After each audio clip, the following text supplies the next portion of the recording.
नमस्कार, मैं हूं मनोज कुमार और आप देख रहे हैं हमारा चैनल मिस्टर मनोज एंकर। तो आज है 9 अक्टूबर, दिन है आज शुक्रवार। तो आइए सबसे पहले ज़िले की सुर्खियों पर डालते एक नज़र। घर से गायब बच्चे का शव नदी के किनारे किया गया बरामद। धारा प्रवाही तार की चपेट में आ जाने से 2 वृद्धजनों की मृत्यु। लोजपा के टिकट पर अखिलेश सिंह ने डुमरांव विधानसभा से कराया नामांकन। बक्सर में मतदाताओं को जागरूक करने के लिए हेलमेट मैन के द्वारा फ्री में बांटा जा रहा है हेलमेट। पूर्व डीजीपी ने त्यागा चुनाव लड़ने का निर्णय, कहा कहीं से नहीं लड़ेंगे चुनाव। महागठबंधन से कांग्रेस प्रत्याशी विश्वनाथ राम ने चुनावी मैदान में दर्ज कराई अपनी उपस्थिति, कराया नामांकन राजपुर विधानसभा क्षेत्र से। चौगाई प्रखंड के दंगौली गांव में पशु चोर को लोगों ने रंगे हाथों पकड़ा। राजपुर से सुभाषपा उम्मीदवार आज़ाद पासवान ने कराया नामांकन। रघुनाथपुर बाजार में रात में 2 दुकानों से लाखों के सामान चुराकर भागे चोर और दिन में चोरी की गई बाइक। कुरान सराय बगेन पथ पर मसरिया के पास चला सघन जांच अभियान।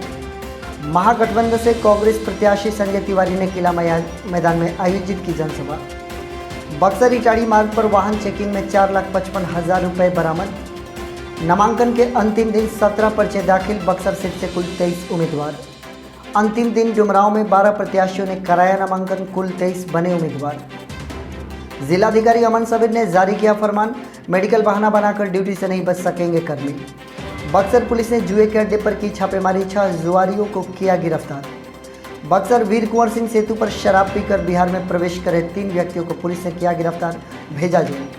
तो आइए अब खबरों को पढ़ते विस्तार से।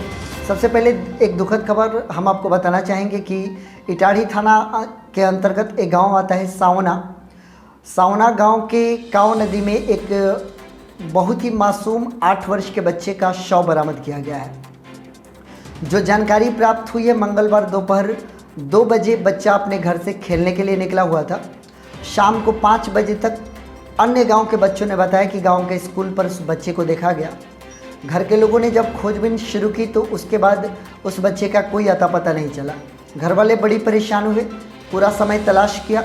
आखिरकार उस बच्चे का शव काव नदी के किनारे प्राप्त किया गया है। अब पुलिस को ये बात समझ में नहीं आ रही है कि कारण क्या है बच्चे की मृत्यु का, क्या ये हत्या है या फिर दुर्घटना। पुलिस अब मामले की जांच पड़ताल कर रही है, लेकिन इतने छोटे बच्चे को, 8 वर्ष के मासूम को अपने घर से ज़्यादा समय तक दूर रखना कहीं ना कहीं माँ बाप की लापरवाही है। आप अपने छोटे बच्चों का ख्याल करें और उन्हें अपनी नज़रों से ओझल न होने दें, नहीं तो ऐसी अनहोनी घटनाएं घटित होती है और एक बच्चा के चले जाने से पूरा परिवार गमगीन हो जाता है, माँ की कूक सुनी हो जाती है, पिता बड़ी परेशान हो जाता है, घर में इतनी ज़्यादा मातम आ जाती है। आप कल्पना कर सकते हैं जिस घर का 8 वर्ष का मासूम, जिसे बड़े लाड़ प्यार से बच्चे पूरे घर के परिवार वालों ने पालन पोषण किया होगा, उसके जाने के कारण घर में कितना दुख का माहौल होगा। आप प्रयास करें अपने बच्चों को अपने नज़रों से ना ओझल होने दें। खबरों को आगे बढ़ाना चाहेंगे। एक और दुखद खबर आ रही है कि धारा प्रवाही तार के चपेट में आ जाने से 2 वृद्धजनों की मृत्यु हुई है। यह घटना भी इटाड़ी थाना अंतर्गत भितिहरा गांव का है, जहां पर राम बच्चन जिनकी उम्र 77 वर्ष और सुखनंदन कुशवाहा जिनकी उम्र 80 वर्ष है, इन दोनों लोगों की धारा प्रवाही तार की चपेट में आने से मृत्यु हुई है। बताया ये जा रहा है कि घर से ये दोनों निकले हुए थे पशु का चारा लेने के लिए बधार में। जैसा कि गांव देहात में जो होता है आप समझ सकते हैं, पशु का चारा लेने के लिए लोग अक्सर देहात में बधार की तरफ जाते हैं। ऐसे ही ये दोनों वृद्धजन निकले हुए थे अपने घर से। आगे एक बोरिंग पड़ता था, बोरिंग के लिए जो तार बिछाई गई थी, नंगा तार गिरा हुआ था, जिससे कि चपेट में आने से वृद्धजनों की मृत्यु हो गई। जिस प्रकार से लोग जब वहाँ पर पहुँचे और उन लोगों की लाश पड़ी हुई थी, ऐसा लगा कि एक व्यक्ति करंट की चपेट में आए होंगे और दूसरे ने उन्हें बचाने की कोशिश की होगी। इसी क्रम में दोनों वृद्धजनों की मृत्यु हुई है। कहीं ना कहीं वृद्ध व्यक्तियों का हमारे समाज से जाना एक बहुत बड़ा अनुभव का समाज से जाने के बराबर होता है। और जो वहाँ पर घटित हुआ होगा उसकी कल्पना करके आप सोच सकते हैं कि एक मित्र को जब करंट मारा होगा तो दूसरा मित्र ने इस बुढ़ापे की अवस्था में भी उन्हें बचाने की कोशिश की होगी और संभवतः वो भी करंट के चपेट में आ गए होंगे, जिसके कारण उनकी मृत्यु हो गई होगी। आगे बढ़ना चाहेंगे। लोजपा के टिकट पर अखिलेश सिंह ने डुमरांव विधानसभा क्षेत्र से अपना नामांकन करा लिया है। खंडरीचा निवासी अखिलेश कुमार सिंह हैं, जो कि लोजपा से वर्ष प्रत्याशी बने हैं। उनकी पार्टी उनके साथ मिलकर उनका प्रचार प्रसार भी कर रही है। अब आने वाला चुनाव ये बताएगा कि अखिलेश कुमार सिंह किस कदर लोजपा पार्टी को इस डुमरांव विधानसभा क्षेत्र में मजबूत बना पाते हैं। जनता उन्हें कितना स्वीकार करती है, ये आने वाला चुनाव अवश्य बताएगा। आगे बढ़ेंगे। एक बहुत ही प्रेरणादायी बात निकल कर आ रही है। बक्सर में एक हेलमेट मैन निकल कर आए हैं। हालांकि वास्तव में उनका नाम राघवेंद्र कुमार है, जो कि बिहार के कैमूर ज़िला के निवासी हैं। ये अभी बक्सर ज़िले में मौजूद है और लोगों को हेलमेट बांटते हैं। इनका प्रोसेस कुछ ऐसा है कि जो विदाउट हेलमेट कभी पकड़े गए हैं ट्रैफिक पुलिस के द्वारा, और अगर आपके पास चालान का रसीद है तो आप रसीद दिखाइए और आप हेलमेट प्राप्त करें। साथ ही 5 लाख का दुर्घटना बीमा भी आप कराएं, ऐसा इनके द्वारा किया जाता है। कई लोगों ने इनसे जानने की कोशिश की कि ये काम ये क्यों करते हैं, तो इन्होंने बताया कि अपने जीवन काल में एक सड़क दुर्घटना में बाइक पर सवार अपने मित्र को इन्होंने खो दिया था एक सड़क दुर्घटना में। तब से इन्होंने ठाना कि ये लोगों की सेवा करेंगे, हेलमेट देंगे और उनका दुर्घटना बीमा कराएंगे। जब लोगों ने उनसे ये पूछा कि इतनी बड़ी बीमा की राशि वो कहाँ से ले आते हैं, तो उन्होंने बताया कि ये समाज सेवा वो अपनी बदौलत करते हैं और स्वयं से सभी पैसे की व्यवस्था करते हैं। निस्संदेह राघवेंद्र कुमार जी का यह प्रयास सराहनीय है और बक्सर ज़िला आप पर गौरवान्वित महसूस करता है। और आप जो संदेश देना चाहते हैं हमारे समाज में, वो संदेश फलीभूत हो और लोग आपकी बात सुने, हेलमेट लगा कर चले। ज़िंदगी से बढ़कर कभी हमारी बाइक की स्पीड नहीं हो सकती। बाइक की स्पीड उतना ही बनाए रखें जिससे कि ज़िंदगी की स्पीड भी चलती रहे। कहीं ऐसा ना हो कि बाइक की स्पीड हम इतना बढ़ा दें कि ज़िंदगी की रफ्तार धीमी पड़ जाए। इसका आप अवश्य ख्याल करें। आगे बढ़ना चाहेंगे। बक्सर विधानसभा क्षेत्र से डीजीपी गुप्तेश्वर पांडे के चुनाव लड़ने के काफ़ी चर्चे सुने गए। काफ़ी अटकलें लगाई गई कि बीजेपी से आएंगे, जदयू से आएंगे, लेकिन आखिरकार न्यूज़ आप तक पहुंच ही गया होगा कि उन्होंने चुनाव न लड़ने का फैसला किया है। जब उन्होंने ये बात अपने कार्यकर्ताओं को बताई तो कार्यकर्ता जो अपना ऑफिस बना रहे थे उनका वो सारा ऑफिस बंद कर दिया गया, उनका चुनाव प्रचार बंद कर दिया गया। बड़ी ज़ोर शोर से आईटी सेल भी उनकी एक्टिव हुई थी चुनाव प्रचार कराने के लिए, लेकिन अचानक कुछ ऐसा हुआ कि सब कुछ उन्होंने छोड़ दिया। अब रीज़न इसके पीछे क्या है, क्यों ऐसा किया गया, क्यों इनको चुनाव नहीं लड़ाया गया और क्यों इन्होंने कहीं से भी चुनाव नहीं लड़ने का निर्णय किया, आगे चलकर शायद कारण स्पष्ट हो। लेकिन चुनाव में कभी भी कुछ भी संभव हो सकता है। जैसे क्रिकेट अनिश्चितताओं का खेल है, अंतिम गेंद पर परिणाम कुछ भी हो सकता है। ये चुनाव और नामांकन की जो प्रक्रिया है कुछ ऐसा ही है। अंतिम दिन भी कई सारे उलटफेर हुए और उनमें से एक बड़ा उलटफेर ये भी है। आगे बढ़ना चाहेंगे। महागठबंधन के कांग्रेस प्रत्याशी विश्वनाथ राम ने राजपुर के आरक्षित सीट से इन्होंने नामांकन कराया है और वहां पर कांटे की टक्कर होने वाली है, क्योंकि पूर्व परिवहन मंत्री संतोष कुमार निराला वहां के सिटिंग विधायक और मंत्री हैं। उनसे मुकाबला होने वाला है विश्वनाथ राम का। विश्वनाथ राम ने नामांकन से पहले ये बात कही कि हम विकास करेंगे और जीतेंगे और विकास की बदौलत जीतेंगे। देखना ये होगा कि जो कांटे की टक्कर वहाँ पर तैयार हो रही है और अन्य जो प्रत्याशी हैं, कौन प्रत्याशी और कौन सी पार्टी ये सीट अपने कब्जे में कर पाती है, आने वाला वक्त बताएगा। आगे बढ़ेंगे। चौगाई प्रखंड के अंतर्गत एक गांव आता है दंगौली, जो कि नचाप पंचायत के अंतर्गत आता है। वहां पर रात को पशु चोर प्रवेश किए थे। लोगों को खबर मिली, लोगों ने उनको पकड़ना शुरू कर दिया। एक चोर रंगे हाथ गिरफ्तार हो गया, जो कि गाय खोलकर लेकर जा रहा था। अंधेरे का फ़ायदा उठाकर बाकी चोर के जो साथी थे वो तो फरार हो गए। लोगों ने पकड़ा और पकड़ने के बाद क्रोध में आकर पहले तो उस चोर की पिटाई की और तब ले जाकर पुलिस को हवाले कर दिया। पुलिस ने उसको गिरफ्तार किया और अन्य साथियों की तलाश कर रही है। आगे बढ़ना चाहेंगे। राजपुर से सुभाष सप्पा उम्मीदवार आज़ाद पासवान ने भी अपना नामांकन करा लिया है। राजपुर की जो सीट है आरक्षित है और वहाँ पर कांटे की टक्कर होने की उम्मीद है।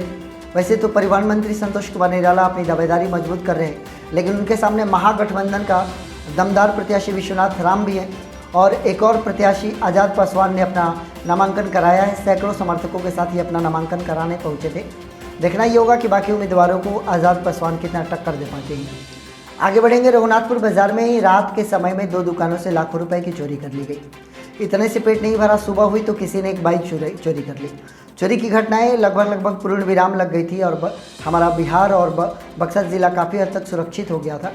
लेकिन इन दिनों काफ़ी समय से चोरी की घटनाओं के बारे में सुना जा रहा है और रघुनाथपुर बाजार में जो 2 दुकानों को लूटा गया है, लाखों के सामान चोर लेकर चंपत हो गए हैं। दुकानदार बड़ी परेशान है।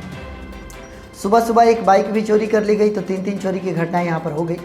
पुलिस को सतर्कता बरतनी होगी और इन चोरों की गिरफ्तारी के लिए छापेमारी करनी होगी। आशा करते हैं कि पुलिस चूँकि चुनावी माहौल है और चुनावी माहौल में किसी भी प्रकार की गैर कानूनी गतिविधि को बर्दाश्त नहीं किया जा रहा, तो पुलिस ज़रूर आगे की कार्रवाई करेगी।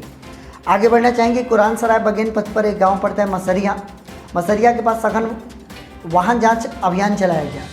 वैसे चुनाव का समय है, वाहन जांच कम, लेकिन बाकी जो आप वाहन में क्या लेकर जाते हैं, शराब कौन ले जा रहा है, पैसा कौन ले जा रहा है, हथियार कौन ले जा रहा है, इस पर पुलिस की पैनी नज़र है। अतः आप तमाम वाहन चालकों से हम निवेदन करना चाहेंगे कि कम से कम हेलमेट, अपने गाड़ी के कागजात आप अवश्य लेकर चले, क्योंकि पुलिस की अभी जांच अभियान चलेंगे। पुलिस को आपको कोऑपरेट करना होगा। पुलिस के ऊपर ये जिम्मेदारी है कि इस चुनाव को अच्छे तरीके से संपन्न करा सके, तो इसके लिए हम जनता की भी भागीदारी बनती है। हम जनता अपने कर्तव्य का निर्वहन अवश्य करें। आगे बढ़ेंगे, महागठबंधन के कांग्रेस प्रत्याशी संजय तिवारी ने किला मैदान में जनसभा किया। उन्होंने ऐसा ऐलान कर दिया है, बक्सर सदर सीट पर कोई पहलवान नहीं जो उनको पटखनी दे सके। अब देखना ये होगा कि जो इनका विश्वास है संजय तिवारी का और मुन्ना तिवारी का, वैसे काफ़ी दमदार नेता रहे हैं और लोगों की सेवा करते रहे। कई बार कई आरोप भी इन पर लगे, कई मामले भी केसेस भी इन पर दर्ज हुए, लेकिन इसके बावजूद कांग्रेस में इन्होंने अपनी पैठ बनाए रखी और कांग्रेस पार्टी ने अपना सिंबल इनको दिया है और ये चुनाव लड़ने वाले हैं। बक्सर सीट से इनको टक्कर देने के लिए भाजपा ने भी परशुराम चतुर्वेदी को उतारा है। अन्य जो उम्मीदवार हैं उनमें निर्दलीय रामजीत सिंह भी हैं, जो कि बहुत ही अच्छे समाज से भी हैं। तो बक्सर सीट भी काफ़ी ज़्यादा हॉट सीट बन चुका है। देखना ही होगा कि बक्सर से किस प्रत्याशी के सिर पर विजय का सेहरा सजता है, आने वाला वक्त बताएगा। आगे बढ़ेंगे, बक्सर इटाढ़ी मार्ग पर एक बार फिर से वाहन चेकिंग अभियान में 4,55,000 रुपये जब्त किए हैं।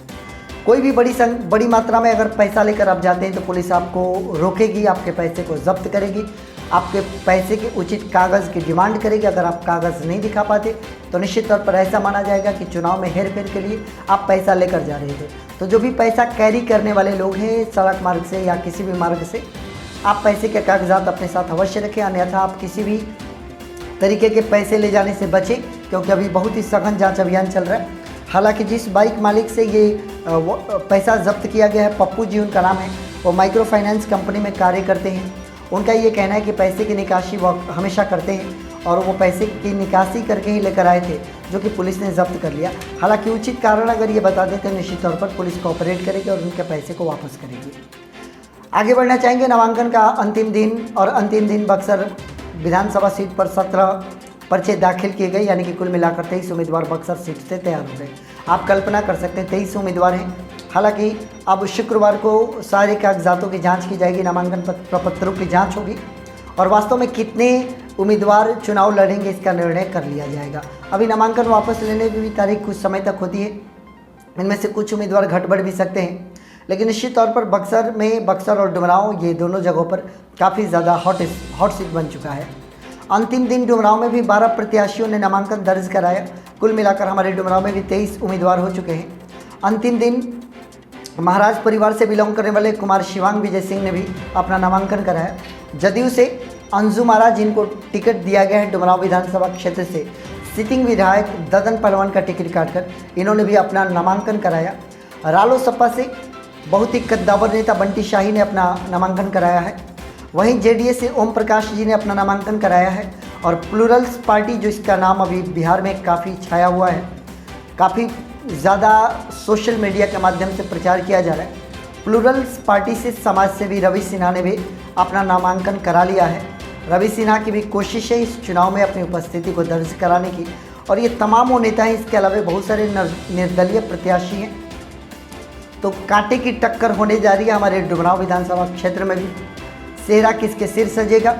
निर्दलीय उतरे ददन पहलवान होंगे, या जदयू की टिकट पर लड़ रही है अंजुम आरा होगी, या फिर महागठबंधन के जो प्रत्याशी है अजीत कुशवाहा, उनके सिर पर जीत का सेहरा सजेगा, या रालोसपा के बंटी शाही ले जाएंगे, या फिर निर्दलीय लड़ रहे कुमार शिवांग विजय जी के नाम जाएगा ये जीत, या जेडीएस को ओम प्रकाश ले जाएंगे, या फिर प्लूरल्स के रवि सिन्हा, या फिर निर्दलीय कोई प्रत्याशी।